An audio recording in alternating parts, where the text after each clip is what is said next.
وسهلا بكم متابعي ومحبي ومشاهدي قناة أبسط فكرة. النهارده هنعمل حاجة بسيطة، المشتركات اللي هي في السوق العادية.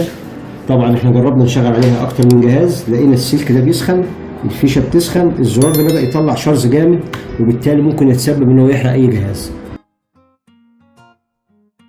عشان تبقوا متخيلين المنظر، الفيشة بتركب من الناحية التانية، بتركب هنا في دي، فدي كده خامة كويسة. هنعمل حاجتين فنيين النهارده. دول بالراحة كده، طلع دول بالراحة.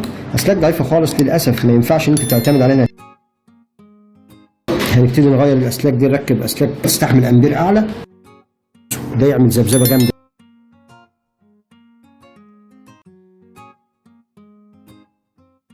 فاحنا بننضف الجزء ده عشان نتأكد إنه بيوصل كهرباء كويس. بنركب الاتنين دول على بعض بعد ما نضفنا، نخليه طويل شوية عشان تخليه يلف لفتين.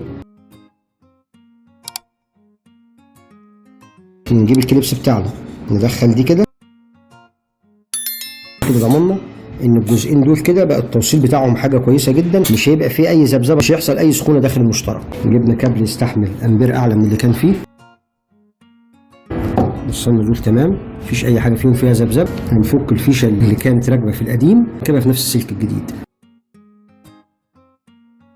واحنا بنجمع برضو نتاكد ان المسمار ربط كويس، اللي بيها السلك متثبت مش هيعمل اي ذبذبه، وفي نفس الوقت ما ربطش رباط زياده عشان ابوظ السن بتاع المشترك. نتاكد ان كل واحده بايته في المكان المخصص ليها في المشترك. والطرفين بتوعنا هنوصل ادي الطرف ده بطرف الخارج بتاع المفتاح، والطرف الثاني بالطرف الثاني بتاعه. نريح السلك بتاعنا ده من تحت ونلف اللفه دي كده، دي حاجه بسيطه بس بتحافظ ان السلك ما يتسحبش. هنقفل الجزء بتاعنا ده زي ما فتحنا، نربط الست مسامير بتوعنا. ان الفيديو يعجبكم، ولو حاجه بسيطه بالنسبه لناس، في ناس تانية بالنسبه لها دي حاجه فنيه، وناس تحب تعرف هي بتصلح المشترك ازاي. بالشكل ده احنا رجعنا المشترك زي المستورد، زي الياباني، ينفع تعتمد عليه، تشغل عليه اي جهاز اللي انت عايزه، مكنسه، اي حاجه بتستخدم امبير عالي تستخدمه وانت مطمن.